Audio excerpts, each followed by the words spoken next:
Susupalpal nga po si Crawford sa kanyang mga sinabi na sayang daw hindi nito nakalaban si Manny Pacquiao. Napakalakas daw sana mga idol ang record nito kung nakalaban at tinalo nito si Pacman sa bakbakan. Todo protekta daw kasi si Bob Arum kay Pacman kaya hindi ito nakalaban ni Crawford. Bagamat sinabi naman ng ating pamansang kamao Manny Pacquiao mga boss na hindi naman daw talaga nito iniwasan si Crawford sa bakbakan nila dati, lalo na noong nasa top rank pa sila pareho. Hiniling daw talaga ni Pacman ang laban kay Crawford pero iba daw ang binigay sa kanya at hindi si Crawford.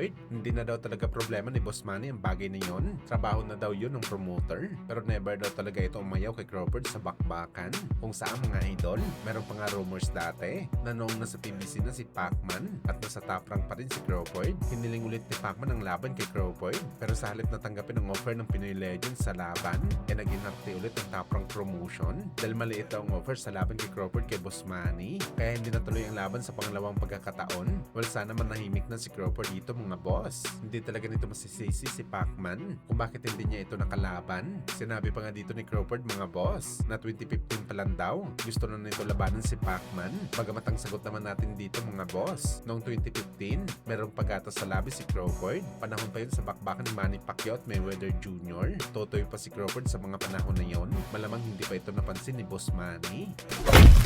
Sa kabilang banda naman mga idol, so formal na nga po naglabas ng resolution ng World Boxing Organization o WBO kung saan nagpaalala sila mga boss sa mga top rated nila sa WBO rankings. Ano yung mga idol kung number 1 contender ka daw sa WBO rankings? Hindi daw ibig sabihin nito mga boss na ikaw ng mandatory challenger sa titulo ng WBO champion. Ang mandatory daw ng WBO ay lahat daw ng top rated sa WBO. Pipiliin daw sila mga boss kung sino talagang deserving na mapalaban sa WBO title. So ibig sabihin pala nito mga boss, posible din pala makonsideran ng WBO maging mandatory challenger ang angas ng Pinas General Casimero sa WBO title ni Naoya Inoue dahil number 4 rated po si Ala sa titulo ni Inoue. Ang kasamahan ni Casimero sa top boxer na si Goodman, Martin at Nakatani ay masasabi natin na magaling sila mga boss. Pero mas malawak talagang achievements ni Casimero mga boss. Maliban lamang kay Nakatani, exempted na ito mga idol dahil tinalo na ito ni Inoue sa bakbakan.